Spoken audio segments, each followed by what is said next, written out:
Welcome to Summon Your Superhuman. I'm your host, Ria Mestiza, and today we have a guest live in the studio. His name is Sam Ghamrawi.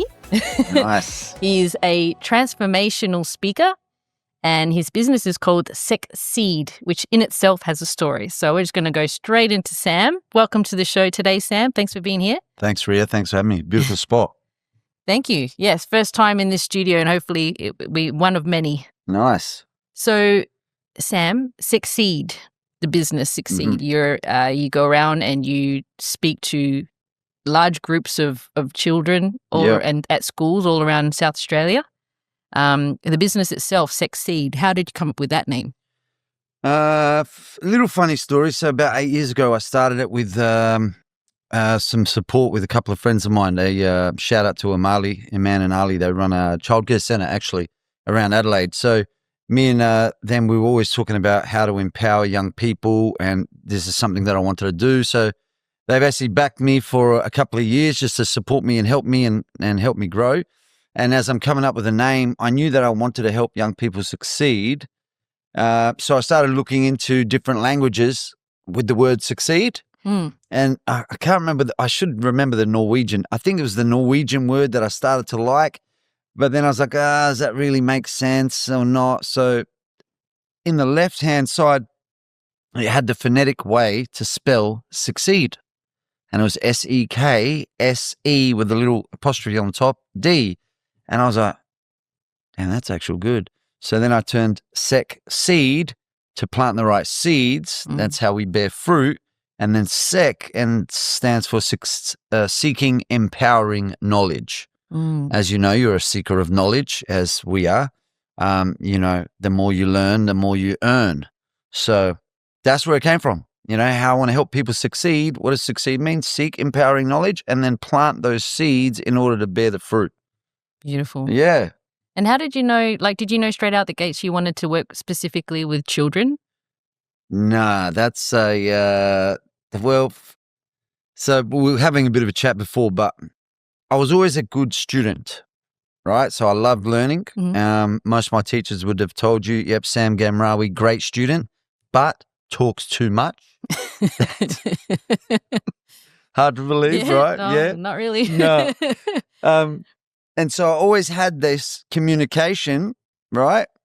But out of school, I got into tourism and hospitality management because I was working in hotels and hospitality at the time. I thought I was going to travel around the world, run resorts. I majored in ecotourism so I could save the planet at the same time, travel, get paid, meet people, and party, basically, is why I did tourism. And it was a big booming, 98, 99 when I finished school, get into uni. But what's interesting is around 19, I did one of those personality quiz that then populate, potential career options. And the top one that came out was youth worker. And I thought, oh, yeah, that's cool. Like, I love people and, but to me, youth worker, not a lot of money. And I wanted good cash, really. Yeah. And so that was always in the back of my mind, never really thought of it. And then going through, I had like 26 different jobs in my life. I get bored easy. And then I kept just finding that I like working with people. And then we started a sales company. And from that sales company, I was in charge with bringing new people in, training them up to go door to door.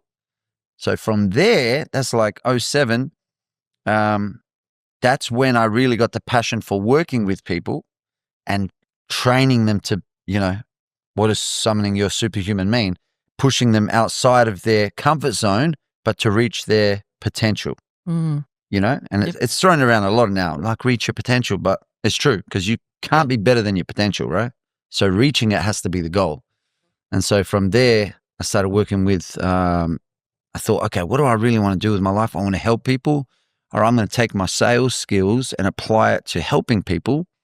And a role came up for the unemployment market. So helping people get jobs. Okay. So I go build relationships with employers and I take these job ready people, I put that in inverted commas because it's going to, pay dividends in a minute. And I get them a job and then life's good. What I realized in working with mainly adults that they weren't ever job ready. Because when you're unemployed, you start to create habits. Mm-hmm. Those habits are either empowering or disempowering. Usually when you're unemployed, you don't have empowering habits. Yeah. And from about 2004, so about 23 years old, I loved, as you do, seeking knowledge. And, motivation is where it started. Like, how do you get motivated? So I'd look up all these people, and this is before YouTube, Yep. You have to buy CDs or books. Yeah.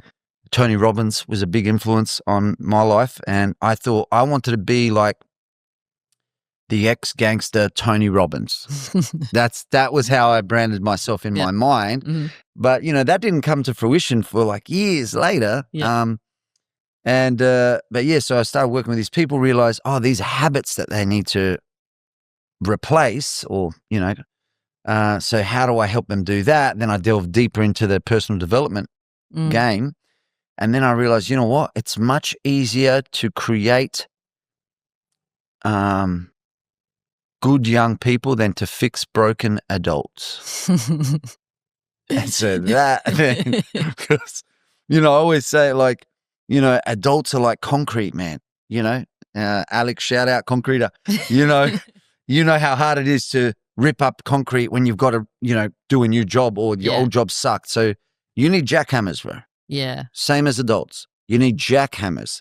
So I go, well, if I go back to when they were younger, they're more like clay, Play-Doh. Mm-hmm. We can mold that. They're malleable.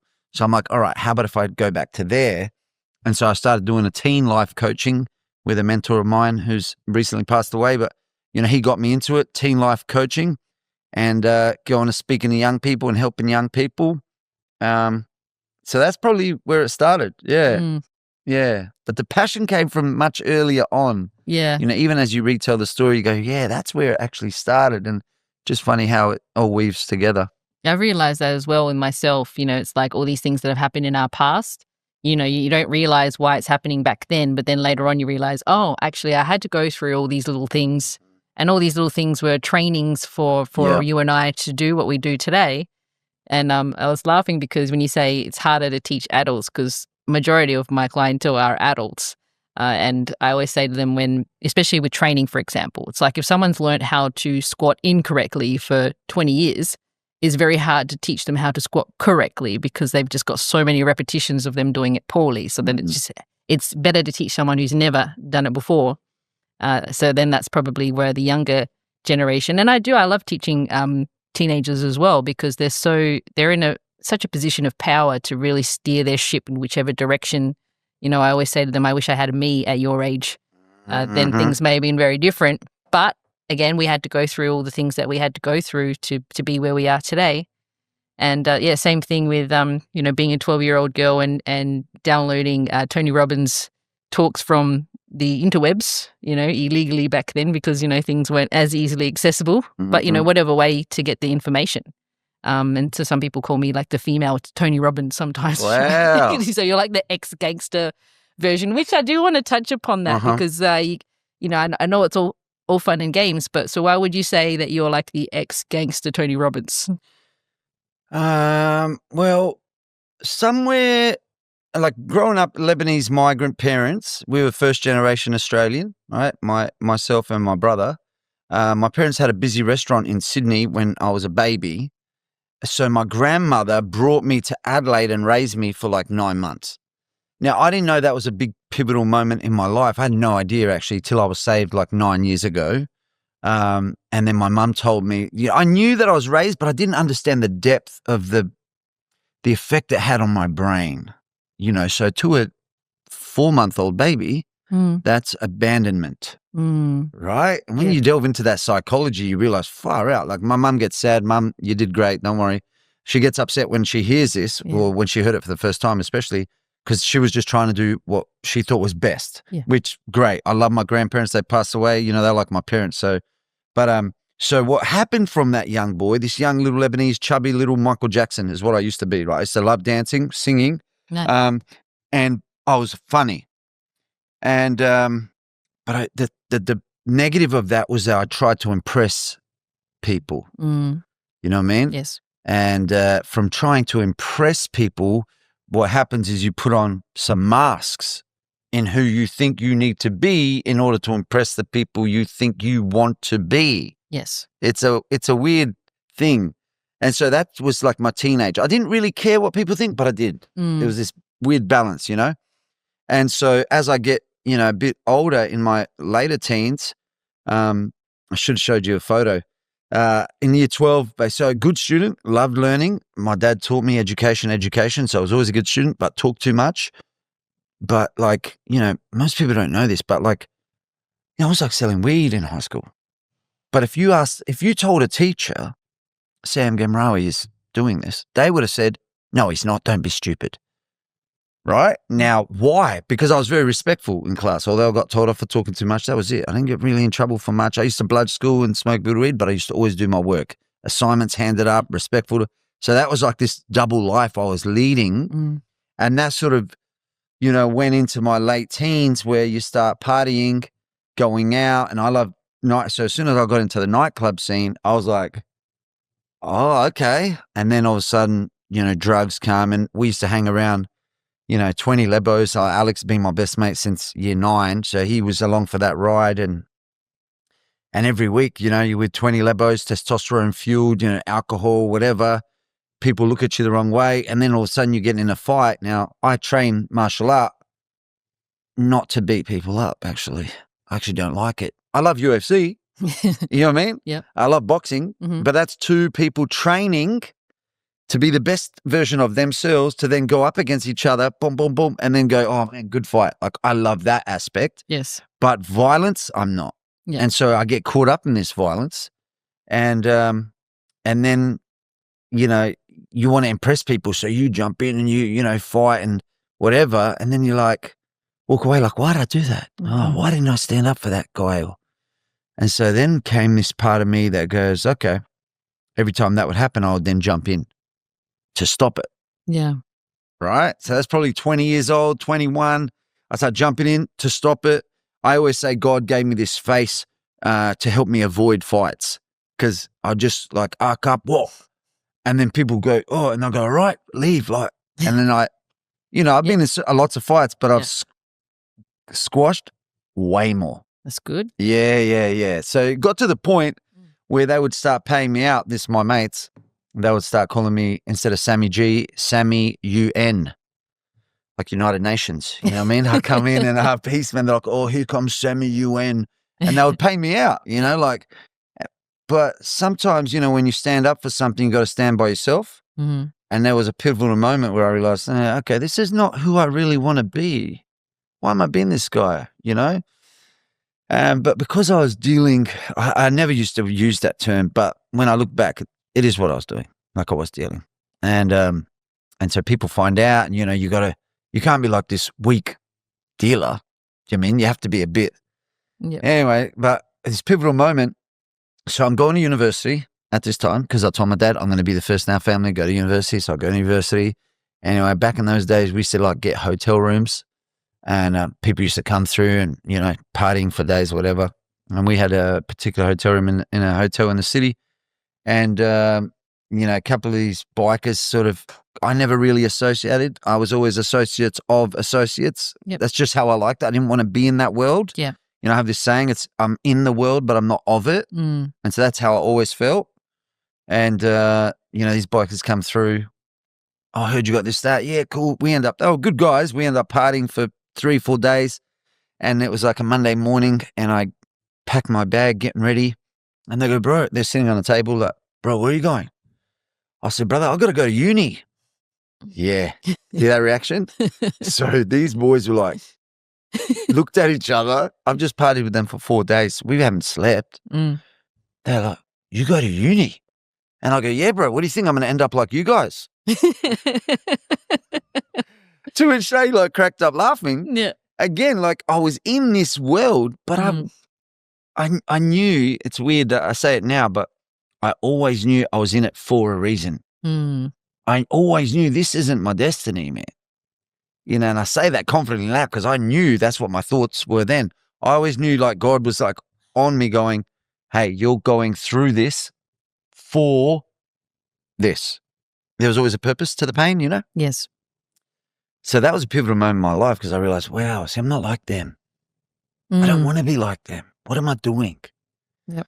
And so that's where the ex-gangster comes from, because fights, drugs, crime, illegal activities. Brother, I've lost my license 16 times.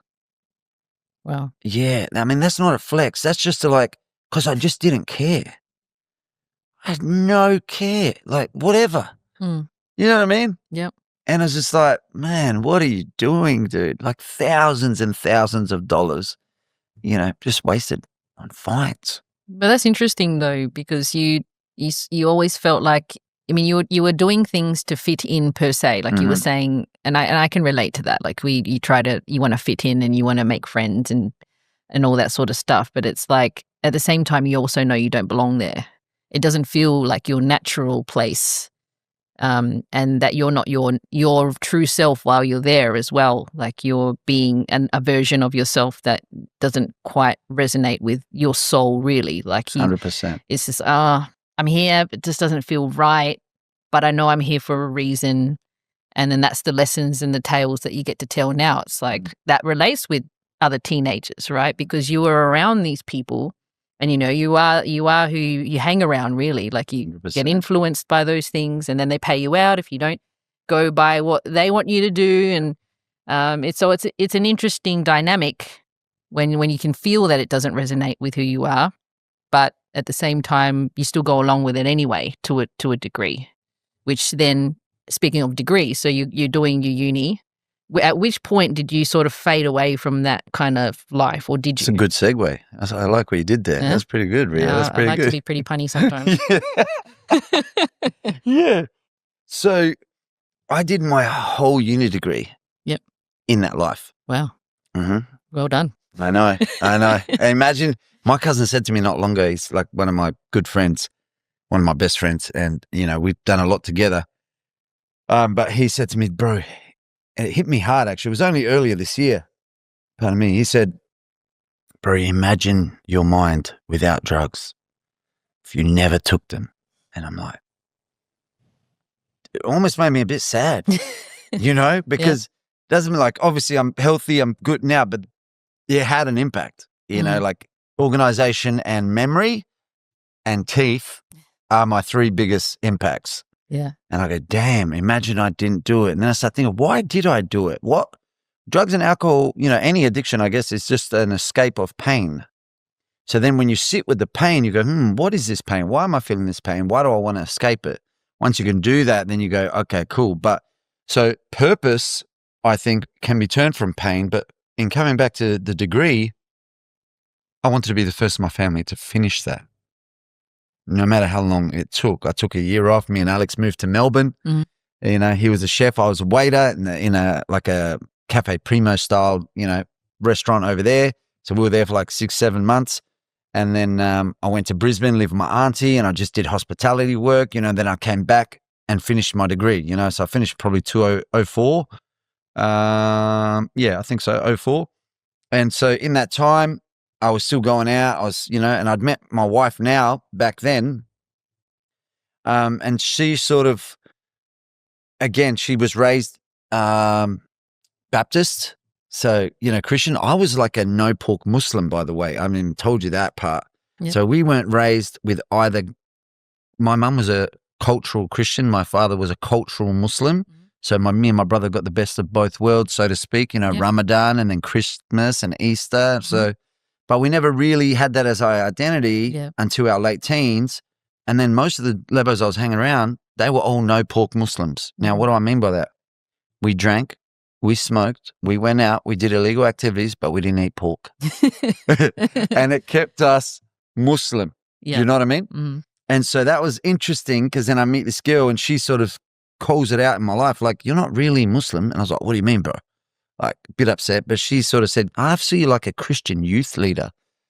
So she spoke that over my life in like 2003, 2004. As a young 18-year-old, I'm 22, she's hanging around 20 Lebo Muslims, and she's just bold in that, And anyway, long story short, 15 years later, I ended up getting saved, but I was like, what the heck does that even mean? And so I had this journey up and down through And I think that's why she stuck with me. There's two miracles there. One is that God saved my life. Two is that she stayed with me because she could also see my full potential. Yeah. She knew that's not who he actually is. And I want to see that version come out. Yeah. But, you know, it did take 13 years for her to, you know, truly see that. But, yeah, so we finished the uni degree and then I never worked in hotels again. Yeah. Well, because, and this is another example of when your why is big enough. Like if your why wasn't big enough to be the first in your family, you probably would have just not worried about it. But your goal really was to get that piece of paper to say, I've done it. 100%. I gave it to my dad and go, there you go, Dad. Put it on your wall, brother. Yeah. But it was a good, like, discipline for you as well. Like, Definitely. you stuck to it. It's probably the first time you really stuck to something and completed it all out at that time of your life anyway. And, yeah, look where it's gotten you. Yeah, I know. So my brother actually was in uni and he never finished. And shout out to you too, Rami. And he didn't cop as much grief as I copped for taking a year off. I took a year off. Everyone gave me grief. I'm the oldest in the family. Everyone gave me grief. I finished my degree. He didn't even finish it. And nobody gave him grief. And I'd be like, what the heck? Yeah. But you're right. It was the one thing I did stick to and I just grinded it out. Like I think there was partway through I realized I don't even want to do this. Like you were saying about that, like, what am I even learning this for? Does this even count? Like, but I just get it done and just credit. I think I got 2 distinctions in my whole university degree. But I realized they don't even care for that. They don't even care unless you're a doctor maybe or an engineer. They want to see distinction. Everyone else just wants you to have a certificate. Oh, you've got a bachelor of management. Great. Yeah. It's employ you. So, you know, and then from there, you know, went for what I think I was good at. But I did everything like laboring, painting. I did my apprenticeship in like a year. A qualified painter under my uncle, and then I got into sales and I sold everything. You know, phones, electricity, water filters, you name it. We sold it door to door mainly because that's where you made the most money. And that's what I liked. I liked uncapped potential. Yep. But then many years later, you know, got into, like we said, the unemployed. And that's where I really felt that passion for training people up. And then I was lucky enough to get a job with Commonwealth Bank and they were teaching kids. So, long story short, 2011, got into the darkest time of my life. I thought that when I had kids, that all of this would go away, naively. So, what would go away? Well, by 2007, I was getting on some heavier drugs. I was one of the last in my group to sort of get into that. Methamphetamine is what it was. And in particular, it was smoking it. And so this was a never before in our circle. This was like crackhead stuff, you know? You'd be like, what are you doing, bro? And back in the day, you know, you used to take this or take that, but never during the week. Always on a weekend. It was just a party. Never at home by yourself. Like, yeah. And so all of a sudden this stuff starts creeping in and just a little bit here, a little bit there. Then all of a sudden it's before work, at work, like, and then I had my daughter. I thought it'll stop. Didn't stop. Then I had my son, and then it got a little worse actually. And I probably hit rock bottom at around 2011, 2012. And a few things happened, which sort of woke me up a little bit. But, you know, I got set up in a deal, for example, by somebody close to me. And I was like, what the heck? And then I went, but that's the first time I actually forgave somebody, which was really empowering. But I was like, what the heck? And anyway, I'm sitting in my garage, which was my office. I had a gym there, barely trained, unfit, you know, broke, clearly on drugs. I think I was on a 2-week bender at that stage, just dealing with this pain.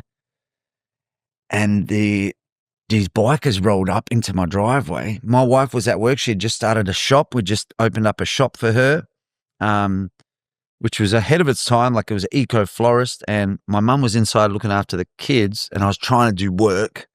And I was probably getting on it and trying to write and whatever. And this car come up the driveway that I didn't recognize. These 4 dudes get out. And they're like, oh, blah, blah, blah. And I'm like, these guys that I had got robbed of their stuff, right? Without too much detail. But basically, I tried to do a deal. Somebody set me up, gunpoint, robbed. Broke my nose, took the stuff. Now I owe these guys this money. And so I'm like, fire out. Anyway, try to contact them, 2 months-ish, no news. And then one day, they just rolled up in my driveway. How did they even know where I lived?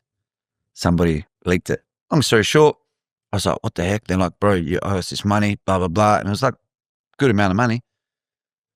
I was like, okay, well, you can either break my legs and get nothing, or because the old me would have gone back to those ways dealing to make the money to pay it back. Yep. That's how you do it.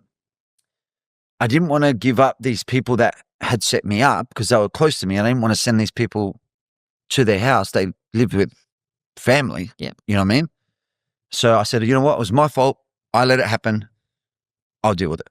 And so I said, I'll meet you every week and I'll pay you $300 a week for a year, let's say.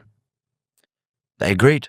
I said, no worries. So every week, no word of a lie, Goodwood McDonald's, 4 o'clock Friday, boom, $300 an envelope. Barely even said hello, just boom, boom, boom. Got to about halfway of paying it off and they said, all good, brother. And they let it slide. I said, dude, are you sure? Please don't come back in years, like chasing me. Nah, done. Handshake, boom, done. Now, what I had done is I was listening to Tony Robbins for years before, but I never was implementing what it is he was teaching me. So you would know the hour of power, for example, or 30 minutes to thrive. Even if you don't have that time, 15 minutes of fulfillment. And what was it? It was affirmation or incantation. It was visualization, and it was some form of movement. And so every morning I wake up, I'm happy, healthy, wealthy, wise, successful, fit, and organized. Little wrapper there, boom. And I would, you know, the studies tell us 6 to 10 times in the morning, 6 to 10 times at night. After 14 days, 21 days, new neural pathways created. Great. Me, I'm all in. So I go 10 minutes in the morning, 10 minutes at night, and I'm reprogrammed. My wife even said to me like, you're none of those things. You know what I mean? Pretty boldly. And I said, Yet. Yeah. Powerful 3-letter word there. Yep. Yet. None of those things yet. But who determines who I am? Me. That's the seeds I plant. So every day, boom, I start walking around the block, little jog around the block, I could do 3 chin-ups at barely 3. Oh, like, you know, just kept going, boom. Then I get a job at Good Life, gyms, selling memberships. Oh, yeah. And I start training. I've never really trained that consistently. Once, actually, 6 months solid at 22 years old. I was 33 at this stage. Yep. That's the only time. All my boys, you know, I never really cared. Like I do martial arts and I do push-ups. And that was really it. I was overweight. You know, I just never really cared. Like as long as I could protect myself, I didn't really, you know, but this was the first time I was actually training to get fit. And then, 9 months of great. And then something happened, flung me back into that life. And I was like, what the heck? How did I end up here? Interesting. Yeah. So somehow, after all that, Yeah. I still got back into that. Wow. Yeah. Not as deep. Yeah. But still there. But was there something that happened in your life that then kind of propelled you back into the escapism, perhaps? Yeah. Or the fun of that lifestyle? Well, it's interesting. It's like self-sabotage is what it was. That was as good as I've ever been in my life, earning more money, fitter than I've ever been. Things were going great. And somewhere deep in your subconscious, it goes, you don't deserve this. And then you just, you know. Yep. And then the people that I had around you, like you said, you know, the 5 people you hang around the most, they're going to determine what you do. And so a couple of them, they were good mates of mine, were still doing that. And so I would delve back into that. But I was very highly functional. So from there, I got the job with Commonwealth Bank. Now I wrote down this thing. I'm going to be traveling around Australia, getting paid to learn, to train, to speak, and to travel, to help young people reach their potential and give them the tools to achieve their success. That was my goal when I was in a dark hole. 14 months later, after the gym, boom, I get a job at Commonwealth Bank. I'm literally flying all around Australia teaching kids about money. What was funny Everyone laughed because I could make money, couldn't keep it, blow it. And everyone's like, you're going to teach kids about money? You know what I mean? Yep. And I was like, who better? Who better to teach than the man that's made it and blown it and spent it? You know, but they obviously, Commonwealth Bank had this, you know, system and workshops, and you just plug in your little story. From there, I got the passion to, you know, because it was more about life. You know, I was one of their best facilitators Australia-wide. They had 70 plus. But I just weaved my story in a way that people just loved it. And then we have it's still in my life at the time, the methamphetamine. Yep. I would go away for a week to travel. I'd take it with me. And now I don't have to hide it, because at the time I was hiding it from my wife, right? Obviously I got 2 little kids. I'm doing this great job that I loved, but it still had a hold.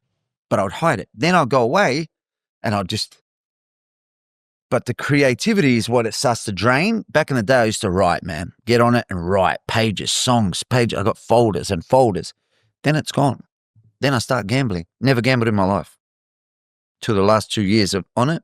Online poker. Got really good, and it would take your money. Oh my gosh, I hated gambling. I hated it. How was I here doing it? Then we had a car accident. Well, my parents had an ugly divorce, not great. I was at a house doing the wrong things, making money in the wrong way. I did 2 things that are weird. Number 1, I took my mobile phone with me. I would never take it with me to this house, right? I would leave it in the car. Number 2, my wife rang and I answered. I would never answer, okay? So these 2 out of character things. I answer the phone, yeah, babe, what's up? Like, I'm busy. Oh, babe, I need you to go with your dad. What do you mean? I can't. She's like, no, your dad's coming to pick up the kids to get some budgies, birds. But I don't have a good feeling. I need you to go. And I said, babe, I'm in the middle of something here. And my mate's like, bro. And I said, bro, I got to go. And I got him to drop me off. My dad picked me up. Kids are in the back. We get these budgies. Boom. I remember being on the phone. I put the budgies in the boots like a little 4-wheel drive. Boom. My son, 6, my daughter, 7. She was on the right. My son jumps in the back seat and then sits in the front. I would never let him sit in the front. My dad's driving, and it's not a little drive. Like, if I was just driving to the shop, I'd have my son maybe just with me, like, you know, up the road, but not a 15-minute drive. But I let him sit in the front. And what's crazy about this day, it's my grandmother's birthday. The grandmother that raised me. Yep. She used to take me to church every Sunday. My father never knew. Right? Weird little drops in and around it. It's crazy, but that was her birthday. She had passed away, 5 years earlier. It's 2015, September 14th. And I sat in the back. I let him sit in the front, shut the door, on the phone. Last thing I remember. Next thing, I wake up. I can't breathe. I look, and there's a 4-wheel drive has crushed me in the door, man. Wow. Yeah, I broke 7 ribs, ruptured my spleen, nerve damage from my knee to my hip, squashed. I'm just buzzing out. What's going on? My elbow's gone through the window. All right, so I was on the phone. My goodness. Yeah, and so if my son had, I will show you the photo later. If my son had been sitting there, he would no longer be with us. He wouldn't have survived it. Yeah. They said, I don't know how you survived it. Big bull bar on this 4-wheel drive, 60 k's an hour, T-bone. It ripped off the door, and my son was fine. My dad was fine. My daughter was fine. I just took it all. Yeah, dude. And I was just like, what the heck? Yeah.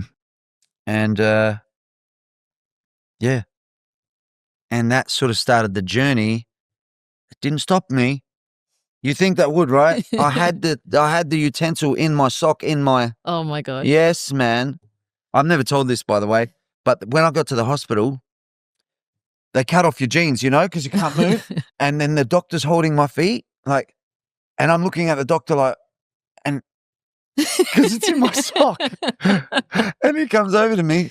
I said, listen, buddy, because there's people around me. I said, listen, man, I got a utensil in my sock. I need you to put it in my property. as if he was going to take that drug and put it in my I swear that's what I said to him. Can you just put it in my property? And he was like, no. I said, what do you mean? He's like, dude, I've got to give this. I said, bro, can you just chuck it in the bin and wait till everyone's gone? Because if I could have moved, I would have got it, but I could not move, dude. And so that began this 9-month journey of me getting clean and God doing a work in me that was just like crazy. But long story short,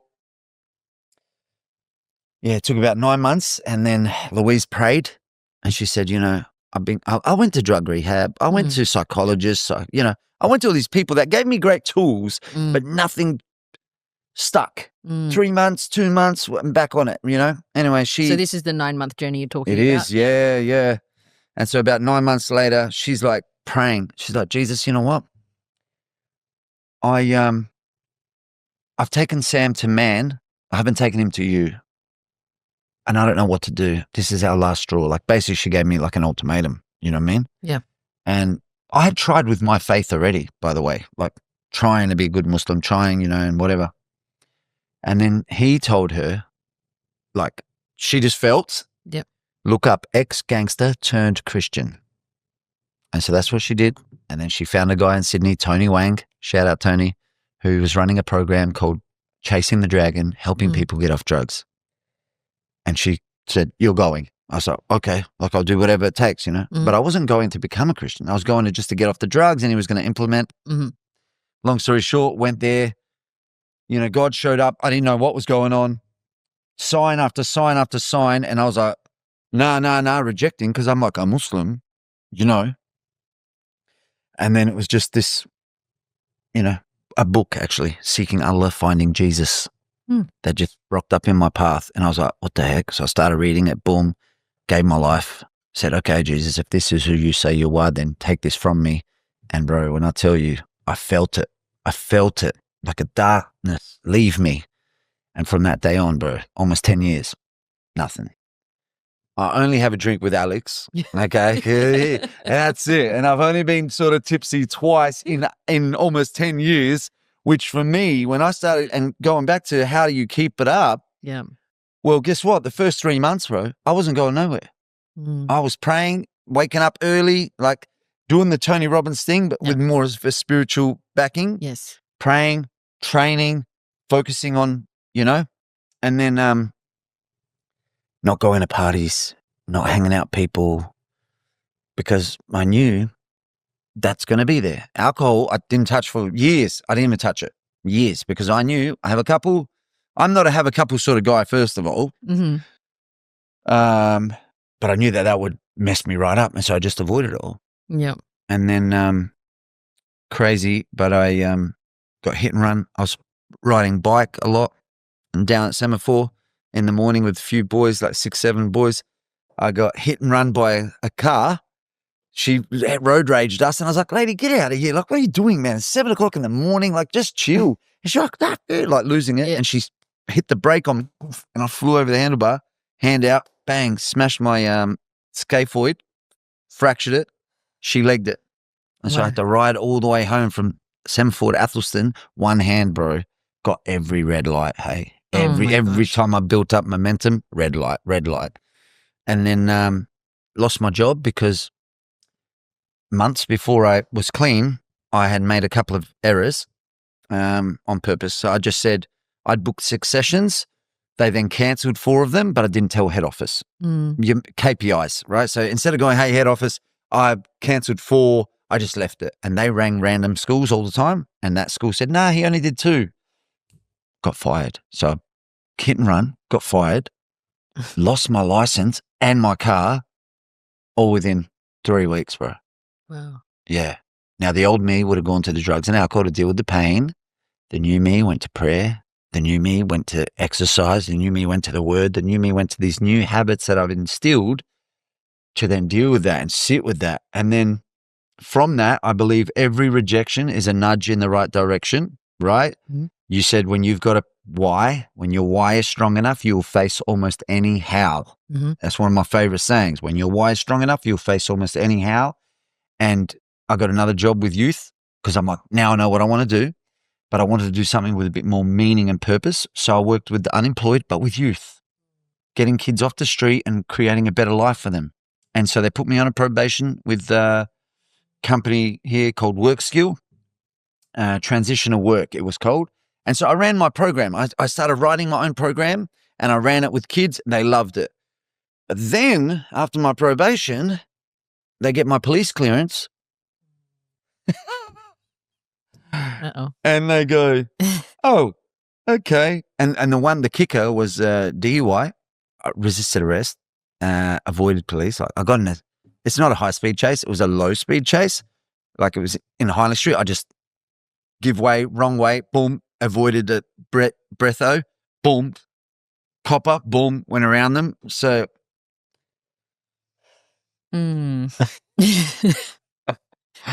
yeah, the more I tell it, the dumber it sounds, hey. But in the time, I was just like, Yeah. And they said, look, Sam, we love you. We think you're great. But the upper have said, we can't keep you on. And I was like, are you serious? I thought it was a joke. But yeah, I promise you. Because they said, dude, the kids love you. Your program's amazing. We just can't. And I was like, damn. And I just lost my best friend to suicide. And so all these things, man, just boom. And I was like, no way. And then I thought, you know what? I could turn this pain into purpose, man. And so I approached my friend. I said, listen, this is what's happened. You've seen how much I've changed my life. Like it was, everyone saw it. Yeah. Sammy G, that guy, who was always highly functional. Like highly functional. You wouldn't even be able to tell. Great at my jobs, even though I had many. That was probably the secret, the sort of clues you would see. Oh, he just jumped around to too many jobs. That should have been a telltale sign that I was on drugs. Because that's really was the reason. Like I think back, ADHD plus drugs, gets bored easily, doesn't conform. So people are like, oh, Sam, you, whatever, see ya, bye. That's how I was. Just not even, it's just black and white. Oh, really? No, I can't do it my way? Okay, bye. And that's so selfish now looking back. But at the time I was like, bro, I know how well I'm doing. So you conform to my way or we don't do it. And they're like, we can't do that. I was like, okay, see ya. And then Succeed was born. Wow. And now here we are, 7 years later, thousands of students later, helping them avoid that. Like some lessons need to be lived. Yep. But others can be learnt. And they can be learnt when people have lived them. Yes. Yes. So they say the smart person learns from their mistakes, but a wise person learns from the mistakes of others. And that's the key. That's what the seeds is about. Planting those seeds so they go, you know what, I don't have to do that dumb thing because they already did it and I can learn from them and avoid that pain. So, yeah. And here we are. Interesting. Yeah. In a nutshell, yeah.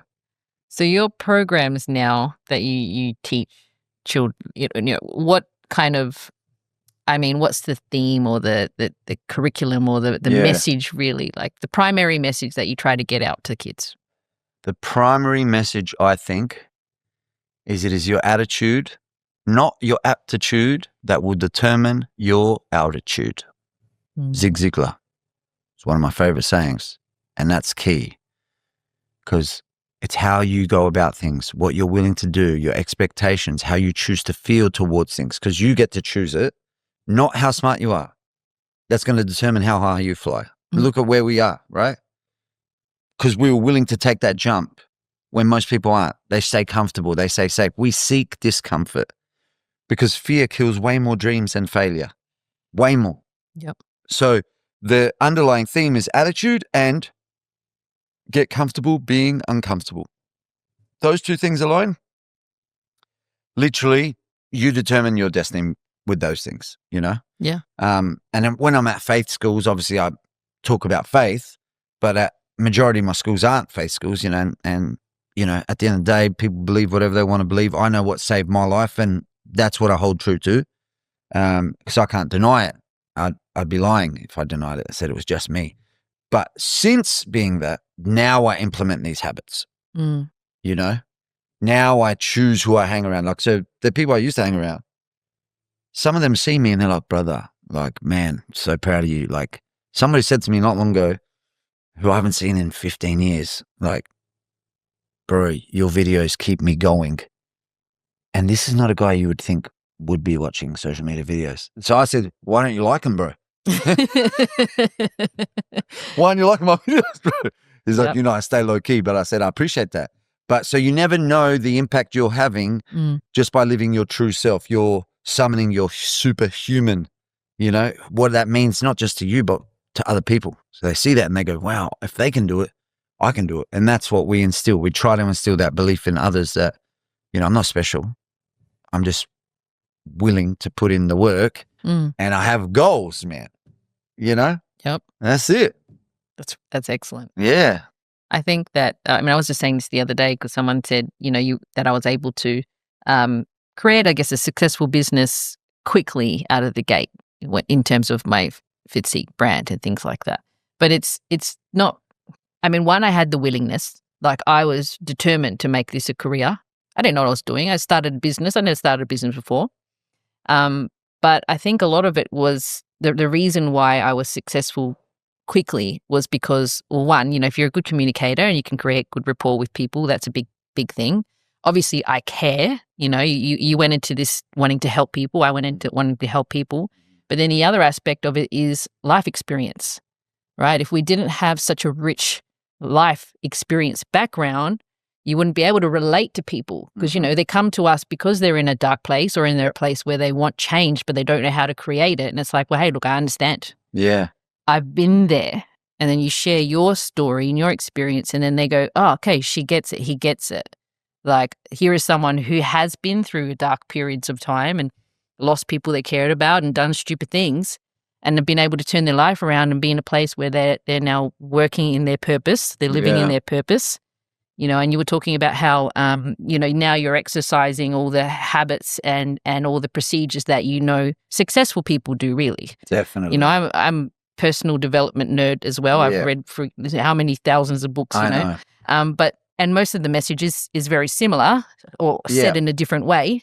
But you design your life because whether you design your life or not, if you don't design your life, then it's going to, your habits and everything are going to design it for you. And it's not necessarily going to be in the right direction. So you may as well take control of that and steer it in the right direction, which is what you've been able to do, like you said, with kind of staying away from the influences that would steer you back in the other direction and going towards the light and a greener pasture that is more aligned to who you want to become. Amen to that. Less. Yeah. Yep.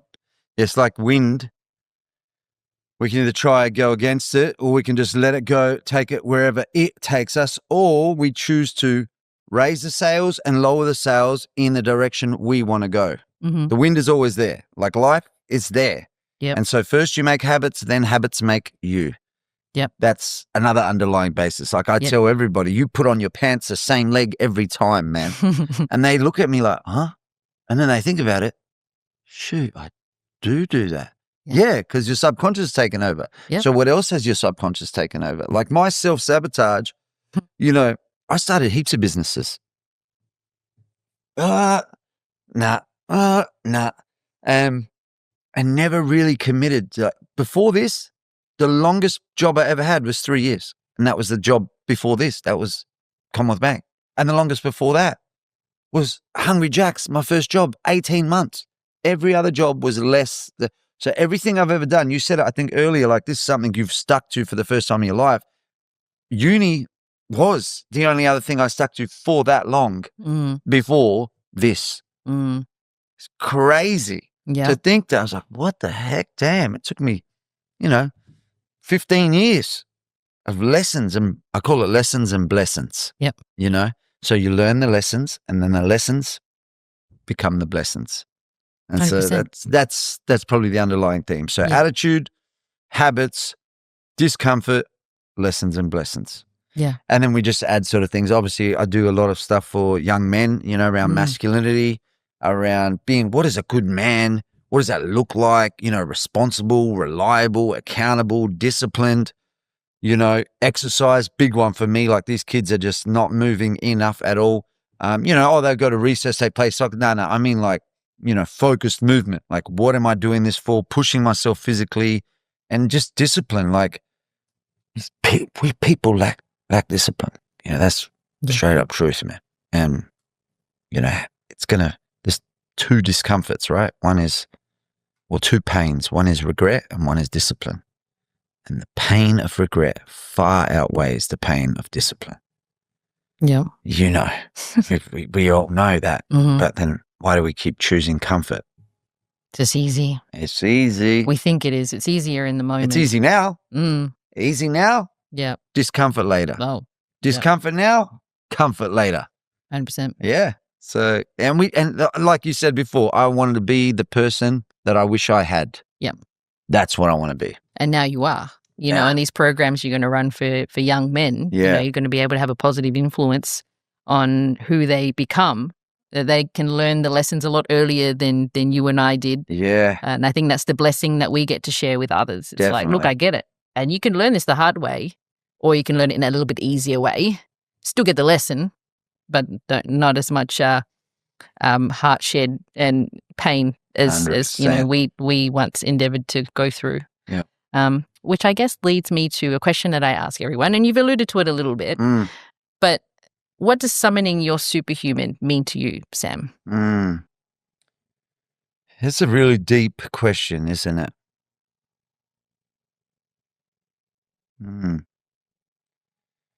I think first it would have to be living true to yourself. True to yourself. And I'll answer it with a question. None of us are promised tomorrow. Lost many too early, too soon. And so I ask, if you were to die tomorrow, would you look back at your life and you go, I gave it all, I did my best, I tried, I helped, I was kind, I encouraged? Or would you say the opposite? And so for me, summoning a superhuman means looking at that point in life and looking back and going, it doesn't mean being perfect, but it means, man, I gave it my all, physically, mentally, emotionally, spiritually, financially, socially. I gave it my all. And I tried to be the best version of myself. And I think helping others and being kind to self and others is a big part of summoning your superhuman. Amazing. Well, I now understand why people were urging us to meet. Yeah. And I thank you so much for sharing your story and your journey so far, so honestly as well. I know this will help people that are listening to it. And the fact that you now get to lead by example and have such a positive influence on the next generation is a really beautiful place to be. It's just saying it very lightly. But I will definitely link up every way to connect with you. Definitely, no worries. Definitely get in touch with Sam. He's a great guy. He's going to be having a YouTube. You got to get involved and follow this man's journey moving forward. So I want to thank you and honor you for your time today. And till next time, superhuman, strengthen your mind, body, and soul muscles, and stay amazing.